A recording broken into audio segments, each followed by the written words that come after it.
नमस्कार। बायजूस आईएएस हिंदी में आपका स्वागत है। प्रस्तुत है दैनिक समाचार विश्लेषण। सत्र के विषय आपके समक्ष हैं। आज के सत्र में हम चर्चा करेंगे निपाह वायरस, बिग टेक विनियमन, आर्थिक सुधारों का भविष्य, केंद्रीय पुलिस बलों में अधिकरण की आवश्यकता, तालिबान द्वारा नई सरकार का गठन तथा उल्फा व उल्फा आई पर। सत्र के अंत में हम मुख्य परीक्षा अभ्यास प्रश्न की चर्चा करेंगे, जिससे संबंधित उत्तर संरचना भी हम आपको देंगे। तो चलिए शुरू करते हैं। सबसे पहला एडिटोरियल आपके समक्ष है। इसे पेज नंबर 6 से लिया गया है और इसका संबंध जीएस पेपर 3 में विज्ञान और प्रौद्योगिकी तथा आपदा प्रबंधन से है। इसमें हम बात करने जा रहे हैं निपाह वायरस पर। हाल ही में केरल के कोझिकोड जिले में 3 साल से अधिक समय के बाद जूनोटिक निपाह वायरस के संक्रमण का मामला सामने आया है, जिसके चलते केरल के कोझिकोड जिले में 12 वर्षीय बालक की दुखद मृत्यु देखी गई है। सरकारी सूचना के अनुसार 2 स्वास्थ्य कर्मी भी इससे प्रभावित हुए हैं और 188 इसके संपर्क में आए हैं, जिन्हें पृथक या आइसोलेट करके इलाज प्रारंभ कर दिया गया है। आपको ये समझना है कि ऐसे समय में जब केरल में कोविड-19 के संक्रमणों में निरंतर वृद्धि हो रही है, राज्य में खतरनाक निपाह वायरस की वापसी एक बड़ा चिंता का कारक है, जिसके लिए कार्य किए जाने की आवश्यकता है। यदि हम भारत में निपाह वायरस के इतिहास के बारे में बात करें तो 2001 से ही समय समय पर हम इसका उद्भव देख रहे हैं। इससे पहले 2018 में केरल में इसका उद्भव देखा गया था, जिसमें 17 मृत्यु और 18 सुनिश्चित केस देखे गए थे। भारत में इससे पहले भी अनेक प्रकार के वायरसों का उद्भव देखा गया है, जिसमें डेंगू चिकनगुनिया काफी महत्वपूर्ण है, किंतु कोरोना महामारी की जिस प्रकार से पिछले 2 साल में भयावहता देखी जा रही है, उसके चलते बहुत सारी बीमारियों से लोगों का ध्यान हट सा गया है, परंतु इसके बावजूद हम इसकी भयावहता को महसूस कर सकते हैं। हमें यह भी समझना होगा कि विशेष रूप से केरल में 2018 और उसके बाद से निपाह वायरस का पुनः उद्भव जिस प्रकार से देखा गया है, उसको देखते हुए केरल के द्वारा काफी बेहतर कार्य किया गया है, जिसके तहत contact tracing, PCR test, PPE kit आदि के आधार पर उसके द्वारा कार्य किया जा रहा है। मुख्य रूप से केरल के द्वारा इसमें 3 महत्वपूर्ण रणनीतियों पर बल दिया गया है, जिसमें संक्रमण को नियंत्रित करने के साथ ही समय पर उपचार सुनिश्चित करने और अपनी जनसंख्या को वैक्सीनीकृत करने की रणनीति को अपनाया गया है। हमें यह भी समझना होगा कि पूरा भारत ही समय समय पर विविध प्रकार की बीमारियों के उद्भव के रूप में दिखाई देता है, किंतु केरल की तुलना में जो उत्तर भारतीय राज्य हैं, उनमें इसके संदर्भ में ज्यादा बेहतर प्रक्रिया नहीं देखी गई है। हमें यह भी समझना होगा कि 2 साल होने के बावजूद हम कोरोना वायरस की महामारी देख रहे हैं। विशेष रूप से हाल के समय में कोरोना वायरस के वैक्सीनीकरण को लेकर भारत सरकार द्वारा बेहतर प्रतिक्रिया की गई है और इसी के संदर्भ में हम यह भी कह सकते हैं कि जिस प्रकार से कोरोना वायरस की महामारी का सामना स्वास्थ्य विभाग द्वारा किया गया, उससे प्राप्त अनुभव को ध्यान में रखते हुए ही हम निपाह वायरस से निपटने के संदर्भ में भी बेहतर तैयारी के साथ सराहनीय प्रयास कर सकते हैं। मूल रूप से जो कोरोना वायरस से संबंधित हमने सीख प्राप्त हुई है, उसको हमें ध्यान में रखे जाने की आवश्यकता है और इसी प्रकार के संक्रमणशील निपाह वायरस का भी बेहतर समाधान किया जा सकता है। इस पृष्ठभूमि में ही हम निपाह वायरस क्या होता है, इसके संदर्भ में थोड़ी मूल बातें जान लेते हैं। WHO के अनुसार निपाह वायरस संक्रमण एक नया उभरता हुआ जूनोसिस है, यानी यह जानवरों से मनुष्यों में फैलने वाली बीमारी है। यह वायरस एक नए जीनस से संबंधित है, जिसे हैनिपा वायरस कहा जाता है और मूल रूप से जो इसके प्राकृतिक मेजबान होते हैं, उन्हें चमगादड़ या फिर फ्रूट बैट के रूप में जाना जाता है। चूंकि यह एक जूनोटिक बीमारी है, जिसके चलते यह जानवरों से आगे चलकर इंसानों में पहुंचा है, जिसमें यह संचरण मुख्य रूप से जानवरों के सीधे संपर्क में आने से होता है या फिर इन संक्रमित जानवरों के लार या मूत्र से दूषित भोजन की खपत के माध्यम से देखा जा सकता है। इसके तहत 2004 में संक्रमित चमगादड़ों से दूषित खजूर खाने से इंसान के प्रभावित होने की घटना सामने देखी गई थी। इसको हम इस चित्र में भी देख सकते हैं, जिसके तहत यदि फ्रूट बैट आदि के द्वारा किसी प्रकार के भोजन आदि का भक्षण किया जाता है और वो आगे चलकर मनुष्यों द्वारा खाया जाता है तो वह मानव से मानव संक्रमण के रूप में भी फैल सकता है। इसके अलावा सूअरों को भी इसके एक मध्यवर्ती होस्ट के रूप में देखा गया है, जिसके तहत सूअर फ्रूट बैट आदि से प्रभावित होते हैं जो आगे चलकर मानव को प्रभावित कर सकते हैं। निपाह वायरस की पहचान 1998 में मलेशिया के कंपुंग सुंगई निपाह गांव से हुई थी। इसी के चलते इसको निपाह वायरस कहा जाता है। यह पहली बार घरेलू सूअरों में भी दिखाई दिया था और आगे चलकर कुत्तों, बिल्लियों, बकरियों, घोड़ों और भेड़ों सहित घरेलू जानवरों की कई प्रजातियों में पाया गया है। आपको यह भी ध्यान रखना है कि निपाह वायरस की मृत्यु दर काफी तीव्र है, जिसमें 70% मृत्यु दर तक देखी गई है। मनुष्यों में यदि हम इसके लक्षणों के बारे में बात करें तो इसके लक्षण इन्फ्लुएंजा बीमारी के समान होते हैं, जिसमें व्यक्ति को बुखार हो सकता है, मांसपेशियों में दर्द और सांस की समस्या हो सकती है और मस्तिष्क की सूजन आदि से मति भ्रम भी देखा जा सकता है। इसमें बाद में कहीं कहीं एन्सेफेलाइटिस के भी लक्षण देखे गए हैं। एन्सेफेलाइटिस को एक बहुत ही जटिल बीमारी माना जाता है। इसे बुखार की तीव्र शुरुआत और मानसिक स्थिति में बदलाव जैसे कि मानसिक भ्रम, भटकाव या कोमा जैसी स्थिति के रूप में वर्णित किया जा सकता है और इसके तहत वर्ष के किसी भी समय किसी भी उम्र के व्यक्ति में दौरे पड़ने की भी घटनाएं देखी जाती हैं। हालांकि निपाह के संदर्भ में आपको ये ध्यान रखना है कि कभी कभी व्यक्ति निपाह से संक्रमित हो सकता है, उसके बावजूद वह लक्षण रहित देखा जा सकता है। यानी कोई व्यक्ति निपाह का वाहक हो सकता है किंतु वह कोई लक्षण नहीं दिखाएगा और इसके चलते यह और ज्यादा संक्रमणशील हो सकता है। यदि हम निपाह वायरस के टीके के बारे में बात करें तो इसके संदर्भ में आपको याद रखना है कि वर्तमान में मनुष्य और जानवर दोनों के लिए ही कोई टीका नहीं है। केवल निपाह वायरस से संक्रमित मनुष्यों को गहन सहायक देखभाल दी जाती है। WHO के अनुसार रिबाविरिन नाम की दवा उल्टी और बीमारी से जुड़े लक्षणों को कम कर सकती है, जिसमें संक्रमित व्यक्तियों को अस्पताल में भर्ती किया जाता है और उन्हें आइसोलेट करके यानी अलग थलग करके इलाज किया जाता है। निपाह वायरस के मानव से मानव संचरण को लेकर भी शोध किए जा रहे हैं और बहुत सारे विद्वानों का ये कहना है कि इसमें मानव से मानव संचरण संभव है, जिसे रोकने के लिए विशेष ध्यान रखे जाने की आवश्यकता है। यही कारण है कि केरल सरकार इसमें काफी सावधानी बरत रही है, जिसके तहत वायरस का शीघ्र पता लगाने और उचित नियंत्रण उपायों को शुरू किया गया है और इसके माध्यम से एक बेहतर निगरानी प्रणाली को भी स्थापित किया गया है। उम्मीद की जा रही है कि केरल में कोरोना को लेकर जिस प्रकार की जागरूकता देखी गई है, कोरोना से जिस प्रकार की सीख प्राप्त हुई है, उसको निपाह वायरस का बेहतर नियंत्रण किए जाने के संदर्भ में प्रयोग किया जा सकता है, जो आगे चलकर इस वायरस को और ज्यादा व्यापक होने से बचा सकता है। अब हम बात कर लेते हैं पेज नंबर 6 में दिए गए एक अन्य एडिटोरियल की, जिसका संबंध जीएस पेपर 3 में अर्थव्यवस्था से है। इसमें हम बात करेंगे बिग टेक विनियमन की। बिग टेक, जिसे टेक जायंट, गाफा, बिग 4 या बिग 5 के रूप में जाना जाता है, उन्हें संयुक्त राज्य अमेरिका यानी यूएसए के सूचना प्रौद्योगिकी क्षेत्र में 5 सबसे बड़ी और सबसे प्रभावशाली कंपनियों को दिए गए नाम के रूप में देखा जा सकता है। इसमें अमेजॉन, एप्पल, गूगल, फेसबुक और माइक्रोसॉफ्ट सबसे ज्यादा महत्वपूर्ण है। हाल ही में अंतरराष्ट्रीय स्तर पर इन बड़ी तकनीकी कंपनियों के विनियमन का मुद्दा काफी महत्वपूर्ण रूप से चर्चा में है।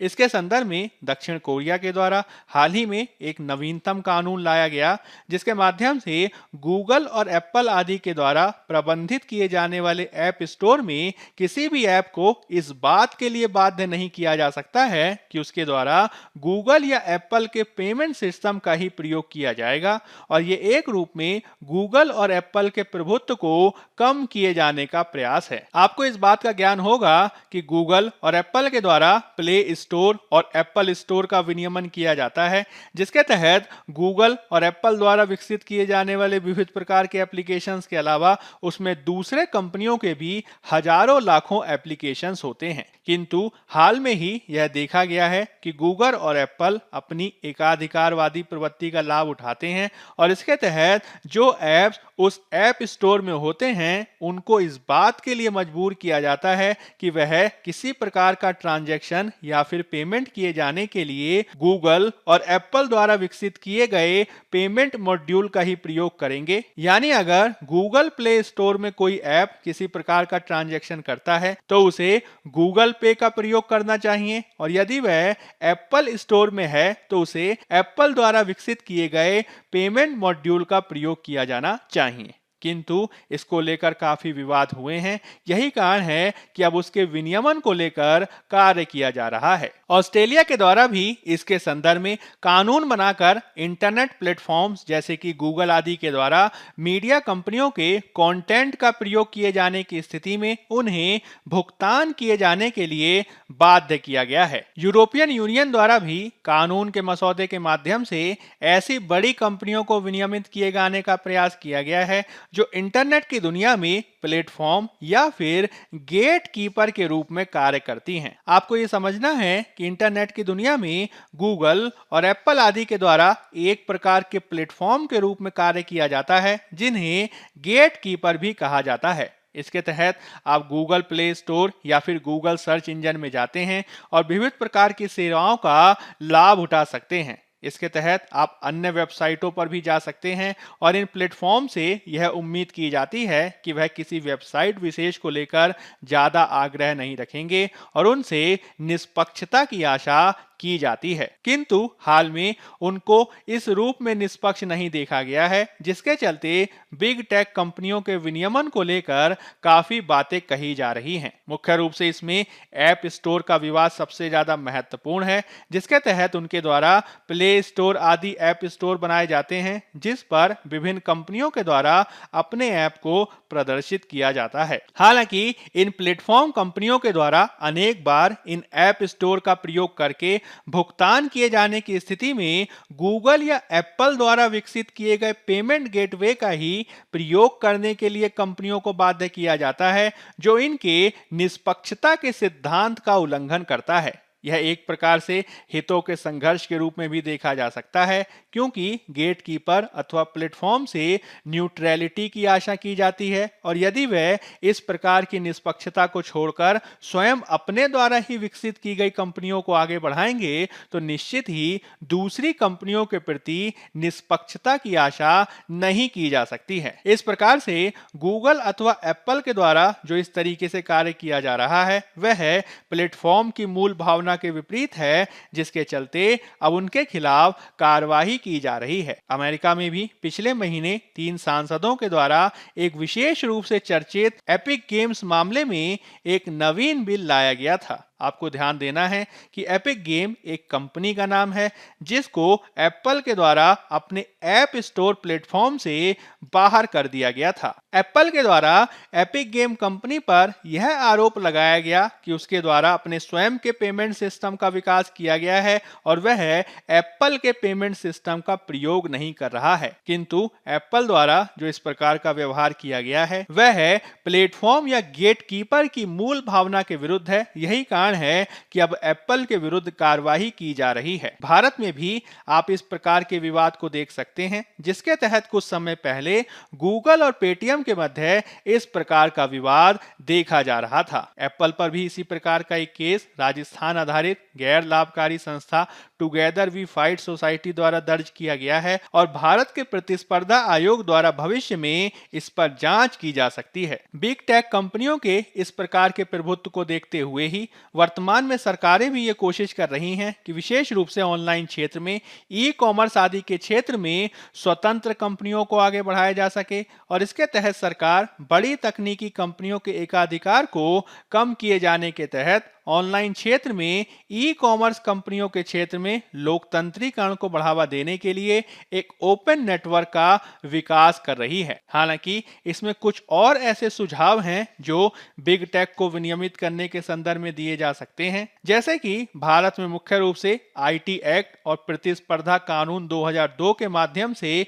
इनको विनियमित किया जाता है, जिसको और ज्यादा मजबूत किए जाने की आवश्यकता है। इसके तहत प्रतिस्पर्धा कानून समीक्षा समिति के द्वारा भी कुछ सिफारिशें की गई हैं जो आपको ध्यान रखे जाने की जरूरत है। इसमें एक ग्रीन चैनल की शुरुआत करने का भी प्रावधान किया गया है, जिसको ध्यान में रखे जाने की आवश्यकता है। ग्रीन चैनल के माध्यम से ऐसे विलय और अधिग्रहण की प्रक्रिया को तेजी से मंजूरी दी जा सकेगी, जिससे प्रतिस्पर्धा पर किसी प्रकार का प्रतिकूल प्रभाव नहीं पड़ता है। हालांकि ऐसे विलय और अधिग्रहण पर जांच की जा सकती है जो प्रतिस्पर्धा पर प्रतिकूल प्रभाव डाल सकता है। इसके अलावा यह भी सुझाव दिया गया है कि प्रतिस्पर्धा अधिनियम के तहत मामले की सुनवाई किए जाने के लिए राष्ट्रीय कंपनी कानून अपीलीय न्यायाधिकरण में एक समर्पित पीठ की भी स्थापना की जा सकती है। इसके अलावा राज्यों के क्षेत्र में बिग टेक कंपनियों को नियंत्रित किए जाने के लिए क्षेत्रीय स्तर पर प्रतिस्पर्धा आयोग के कार्यालयों को खोला जा सकता है, जो बिग टेक आदि को नियंत्रित करने के लिए राज्य सरकारों से बातचीत करके कार्य कर सकती है। हमें यह भी समझना होगा कि भारत विश्व की शीर्ष 5 अर्थव्यवस्थाओं में किसी न किसी रूप में शामिल दिखाई देता है, तो जिस तरीके से भारतीय अर्थव्यवस्था का आकार बढ़ रहा है, उसके लिए यह भी बेहद आवश्यक है कि भारत में मुख्य रूप से प्रत्येक क्षेत्र में निष्पक्ष प्रकार की प्रतिस्पर्धा को आगे बढ़ाया जा सके, और इसके लिए बिग टेक को नियंत्रित करना सबसे ज्यादा महत्वपूर्ण है। इस प्रकार के विनियमन और नियंत्रण को तब हासिल किया जा सकता है जब भारत सरकार द्वारा पर्सनल डेटा प्रोटेक्शन बिल यानी व्यक्तिगत डेटा संरक्षण विधेयक को समयबद्ध आधार पर पारित किया जा सके।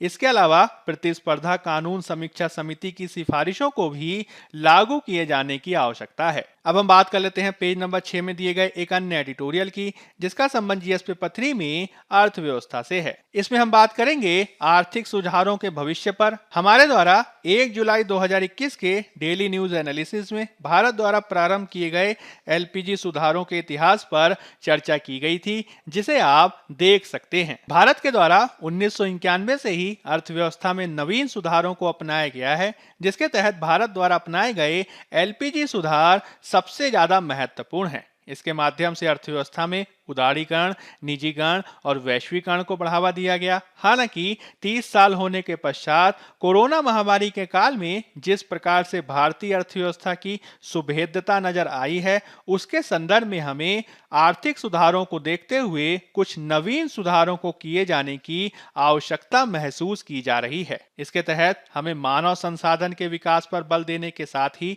तकनीकी उन्नयन पर कार्य किए जाने की आवश्यकता है। अपने अर्थव्यवस्था के क्षेत्र में उत्पादकता को बढ़ाने के लिए कार्य करना होगा, प्रति व्यक्ति आय को बढ़ाना होगा, पूंजीगत खर्चों को बढ़ाने के साथ ही नवाचार को भी बढ़ाने के लिए कार्य किए जाने की आवश्यकता है। विविध प्रकार के आंकड़े ये बताते हैं कि भारत में मानव संसाधन पूंजी निर्माण अत्यंत निम्न स्तर पर है, और यदि किसी भी देश में मानव संसाधन पूंजी निर्माण कम देखा जाता है तो इसका सीधा सीधा संबंध श्रमिकों की उत्पादकता पर पड़ता है, जो किसी भी देश के उत्पादन को कम कर सकता है। इससे बेहतर उत्पादन संभव नहीं हो पाता है, जो आगे चलकर जीडीपी को प्रभावित कर सकता है। यही कारण है कि भारत में हमें मानव संसाधन पूंजी निर्माण को सबसे ज्यादा वरीयता दिए जाने की आवश्यकता है, और इसके लिए बेहद जरूरी है कि हम गुणवत्तापूर्ण शिक्षा, स्वास्थ्य और कौशल विकास में खर्च को बढ़ाने के लिए कार्य करें। इसके संदर्भ में आप ग्लोबल ह्यूमन कैपिटल रिपोर्ट 2017 का भी उदाहरण दे सकते हैं, जिसके अनुसार भारत की मानव संसाधन पूंजी रैंकिंग 103 है, जबकि श्रीलंका की 70वीं और चीन की 34 है, और साउथ कोरिया का तो स्थान इसमें 27 देखा जाता है। यानी हमें मानव संसाधन पूंजी विकास में सबसे ज्यादा काम करना होगा और इसे और बेहतर बनाए जाने की आवश्यकता है। इसके अलावा भारत में प्रति व्यक्ति जीडीपी भी विश्व बैंक के अनुसार मात्र $2,104 प्रति व्यक्ति ही है, जबकि वैश्विक औसत इसका $11,429 है। इसका सीधा सीधा तात्पर्य यह है कि प्रति व्यक्ति जीडीपी अगर कम है तो इसका संबंध पारिवारिक आयों पर पड़ेगा, जो भारत में गरीबी का विस्तार कर सकता है। रिपोर्टों के अनुसार भारत में प्रति घंटे के स्तर पर जो मजदूरी दर दी जाती है वह भी मात्र $1.60 ही है, जबकि इसकी तुलना में अमेरिका, जापान, दक्षिण कोरिया और चीन में यह क्रमशः 38, 24, 20 और $3.3 है। यानी भारत को इसके संदर्भ में भी कार्य किए जाने की आवश्यकता है। विशेष रूप से इसे बढ़ाने के लिए हमें कार्य करना होगा। आर्थिक सुधारों के दृष्टिकोण से ही हमें रिसर्च और डेवलपमेंट क्षेत्र में भी जीडीपी अनुपात में खर्च को बढ़ाने के लिए कार्य किए जाने की आवश्यकता है। वर्तमान में भारत के द्वारा रिसर्च और डेवलपमेंट क्षेत्र में जीडीपी के अनुपात में मात्र 0.8% खर्च किया जाता है, जबकि चीन में यह 2.1%, दक्षिण कोरिया में यह 4.5% है। निश्चित रूप से हमें इसे बढ़ाने की आवश्यकता है। हमें यह भी समझना होगा कि जो भविष्य का युग है वह इंडस्ट्री 4.0 का युग है, जिसमें मशीन संचालित उत्पादन को बढ़ावा देने के लिए कार्य किया जाएगा। और यदि इस प्रकार के मशीन संचालित उत्पादन को आगे बढ़ाना है तो इसके लिए हमें भी भारतीय कौशल को उसी के अनुरूप प्रशिक्षित किए जाने की आवश्यकता है। और यदि हम ऐसा कर पाने में सफल होते हैं तभी हम 1991 और उसके बाद के आर्थिक सुधारों को और बेहतर ढंग से लागू कर सकते हैं। हमारे द्वारा 26 अगस्त 2021 के डेली न्यूज एनालिसिस में इंडस्ट्री 4.0 पर काफी विस्तार से चर्चा की गई थी, जिसे आप देख सकते हैं। अब हम बात कर लेते हैं पेज नंबर 7 में दिए गए एक अन्य एडिटोरियल की, जिसका संबंध जीएस पेपर 3 में आंतरिक सुरक्षा से है। इसमें हम बात करेंगे सीएपीएफ यानी केंद्रीय पुलिस बलों में अधिकरण ट्राइब्यूनल की आवश्यकता पर। हाल के वर्षों में सीआरपीएफ यानी केंद्रीय सुरक्षा पुलिस बल में एक नवीन प्रवृत्ति देखी जा रही है, जिसके तहत अनेक अधिकारी छुट्टी लेते हैं, किंतु छुट्टी लेने के पश्चात वह लंबी अवधि पर कार्य पर नहीं लौटते हैं। एक प्रकार से यह अनुशासनात्मक कार्यवाही का मामला बनता है। हालांकि अनेक बार उनके खिलाफ जो कार्यवाही की जाती है उसमें काफी देरी होती है, जो आगे चलकर केंद्रीय सुरक्षा बलों में अनुशासन में कमी कर सकती है। इसी के संदर्भ में विविध प्रकार के सुझाव दिए जाते हैं। एक तो यह सुझाव दिया जाता है कि यदि हमें इस प्रकार की अनुशासनात्मक कार्यवाही को बेहतर करना है तो इसके लिए हम सुरक्षा बल कोर्ट यानी सिक्योरिटी फोर्स कोर्ट को बेहतर करने के लिए कार्य कर सकते हैं, जो इसमें महत्वपूर्ण रूप से कार्यवाही करती है। साथ ही साथ अर्धसैनिक बलों के लिए वर्तमान में एक पृथक ट्राइब्यूनल को बनाने की भी बात की जाती है। आपको ध्यान रखना होगा कि सेना में इस प्रकार का आर्म्ड फोर्सेस ट्राइब्यूनल पहले से कार्य करता है, जिसके द्वारा सैन्य संबंधी मामलों का निस्तारण समयबद्ध आधार पर किया जाता है। अर्धसैनिक बलों में भी इस प्रकार के ट्राइब्यूनल की स्थापना की जा सकती है, जिसके तहत केंद्रीय सुरक्षा बलों के मामलों का, विशेष रूप से अनुशासनात्मक मामलों का निस्तारण किया जा सकता है। वर्तमान में इसमें यह भी देखा जा रहा है कि जो कार्यशील अधिकारी होते हैं वह इसमें समयबद्ध आधार पर कार्रवाई नहीं कर पाते हैं। यही कारण है कि यदि हमें इस प्रकार के ट्राइब्यूनल को बनाना है तो इसमें हम केंद्रीय सुरक्षा बलों से संबंधित रिटायर्ड, आईजी रैंक आदि के व्यक्तियों को शामिल कर सकते हैं, ताकि सीएपीएफ आदि में जो इस प्रकार की अनुशासनात्मक कार्रवाई के उल्लंघन की घटनाएं देखी जा रही हैं उनकी कार्रवाई को समयबद्ध आधार पर पूरा किया जा सके। अब हम बात कर लेते हैं पेज नंबर 1 में दिए गए एक अन्य आलेख की,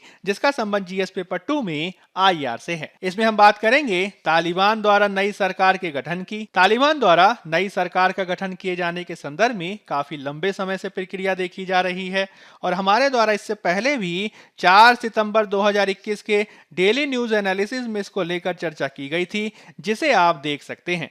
हालांकि 4 सितंबर 2021 में जिन व्यक्तियों के नामों पर चर्चा की गई थी वह वर्तमान में बदल गए हैं, किंतु इसके बावजूद जो तालिबान की सरकार के समक्ष चुनौतियां आती हैं वह अभी भी प्रासंगिक बनी हुई हैं। इस बात पे लंबे समय से चर्चा की जा रही है कि किस प्रकार से तालिबान के द्वारा 15 अगस्त को काबुल की सत्ता पर कब्जा किया गया और सूचनाओं के अनुसार अब उसके द्वारा पंजशीर घाटी में भी नियंत्रण हासिल कर लिया गया है। इस प्रकार से संपूर्ण तालिबान पर नियंत्रण हासिल करने के बाद अब तालिबान के द्वारा अंतरिम आधार पर एक सरकार के गठन की घोषणा कर दी गई है। सूचना के अनुसार तालिबान के प्रमुख नेता तथा शूरा काउंसिल के प्रमुख मुल्ला मोहम्मद हसन अखुंद के द्वारा प्रधानमंत्री के रूप में कार्य किया जाएगा तथा सिराजुद्दीन हक्कानी के द्वारा गृह मंत्री के रूप में कार्य किया जाएगा। आपको ये ध्यान रखना है कि मुल्ला मोहम्मद हसन अखुंद के द्वारा इससे पहले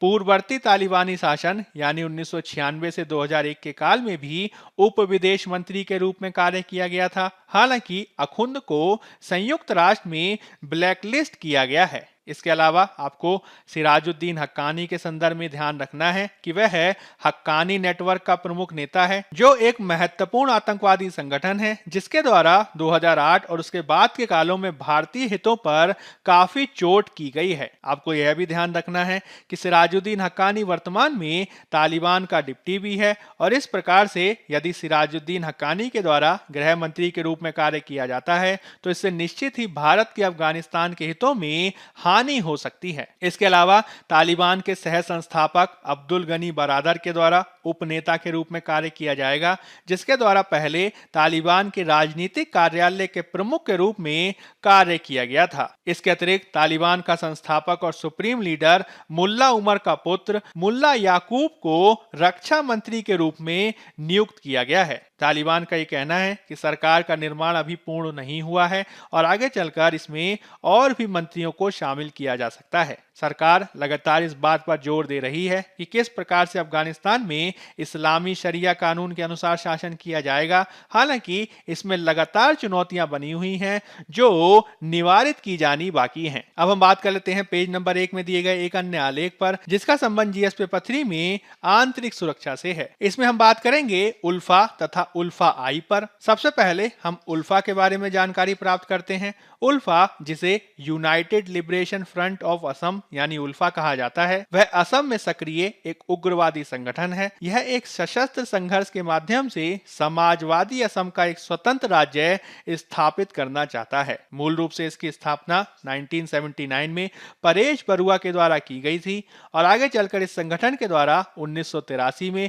national socialist council of Nagaland के साथ संबंध स्थापित किए गए। 1987 में वर्मा स्थित काचिन इंडिपेंडेंट आर्मी के साथ संबंध स्थापित किए गए और 1990 और उसके बाद से लगातार अपनी कार्रवाइयों को अंजाम दिया जाता रहा है। जिस प्रकार से इसके द्वारा उग्रवादी कार्रवाई की जा रही थी, असम को भारतीय क्षेत्र से अलग करने का प्रयास किया जा रहा था। इसी के तहत भारतीय सेना के द्वारा भी उल्फा के खिलाफ सैन्य अभियान 1990 से प्रारंभ किए गए, जो अभी तक जारी देखे जा सकते हैं। भारत सरकार के द्वारा 1990 में यूएपी एक्ट यानी गैर कानूनी गतिविधि रोकथाम अधिनियम के तहत इस संगठन को आतंकवादी संगठन बताया गया और इस पर प्रतिबंध लगा दिया गया था। 2003 में इस संगठन को एक बड़ा झटका तब लगा जब भूटान के द्वारा ऑपरेशन ऑल क्लियर के माध्यम से उल्फा के कैडर को अपने क्षेत्र से बाहर कर दिया गया था। 5 दिसंबर 2009 को उल्फा के अध्यक्ष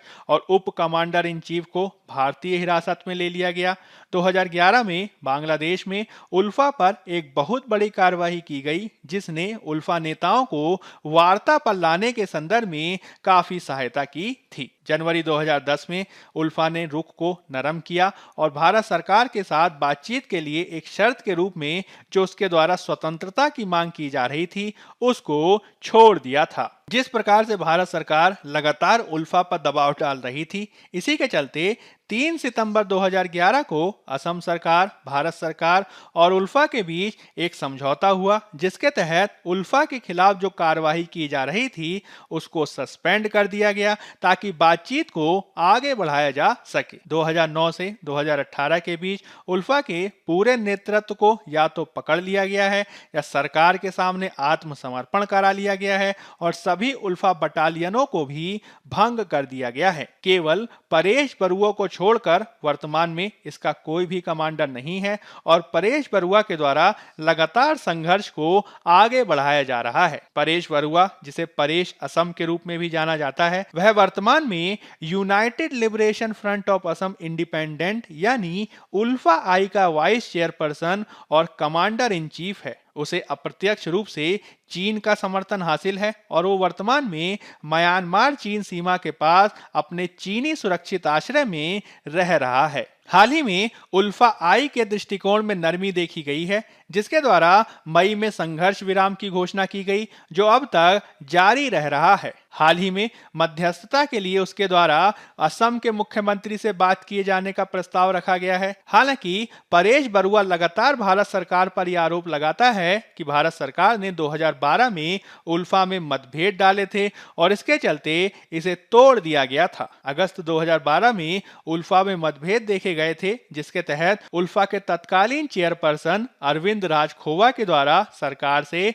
बातचीत करने के लिए बातचीत समर्थन समूह का निर्माण किया गया था। हालांकि तब उस समय परेश बरुआ द्वारा विरोध किया गया और उसने बातचीत विरोधी समूह का नेतृत्व किया। बाद में परेश बरुआ ने उल्फा आई संगठन की स्थापना की थी, जो अभी भी कार्य कर रही है। हालांकि भारत सरकार ने जिस प्रकार से लगातार ऑपरेशंस किए हैं, उसके चलते उल्फा आई की शक्ति लगातार कमजोर हुई है, जिसके चलते अब वह बातचीत करने के लिए मजबूर हो गया है। अब हम बात कर लेते हैं मुख्य परीक्षा अभ्यास प्रश्न की। पहला प्रश्न है, जबकि भारत कोरोना वायरस महामारी से जूझ रहा है, केरल में निपाह वायरस के प्रकोप की आशंका फिर से सामने आई है। इस संदर्भ में महामारी से सबक लेकर निवारक और रोकथाम के उपायों की चर्चा करें। 15 अंक 250 शब्द। दूसरा प्रश्न है, ऐप स्टोर संचालकों को विनियमित करने के लिए कानून बिग टेक की एकाधिकार प्रकृति के नियंत्रण के लिए महत्वपूर्ण है। चर्चा करें। 15 अंक 250 शब्द। पहले उत्तर की संरचना की भूमिका में आप निपाह वायरस का सामान्य परिचय देंगे और इसके मुख्य भाग में आप निपाह वायरस के केरल में प्रसार को कोरोना महामारी की पृष्ठभूमि में स्पष्ट करेंगे और निपाह के रोकथाम और निवारक उपायों की भी चर्चा करेंगे। फिर आप इसके संदर्भ में कोरोना महामारी का भी उदाहरण देंगे और अंत में एक उपयुक्त सकारात्मक निष्कर्ष प्रस्तुत करते हुए अपने उत्तर को पूर्ण करेंगे। दूसरे उत्तर की संरचना की भूमिका में आप बिग टेक का सामान्य परिचय देंगे और इसके मुख्य भाग में आप बिग टेक का विनियमन किए जाने के संदर्भ में अंतर्राष्ट्रीय उदाहरणों की चर्चा करेंगे और बिग टेक से संबंधित हालिया ऐप स्टोर विवाद को भी स्पष्ट करेंगे। फिर आप बिग टेक का भारत में विनियमन किए जाने के संदर्भ में कुछ सुझावों की चर्चा करेंगे और अंत में एक उपयुक्त सकारात्मक निष्कर्ष प्रस्तुत करते हुए अपने उत्तर को पूर्ण करेंगे। बायजूस आईएएस हिंदी के आज के अंक में फिलहाल इतना ही। धन्यवाद।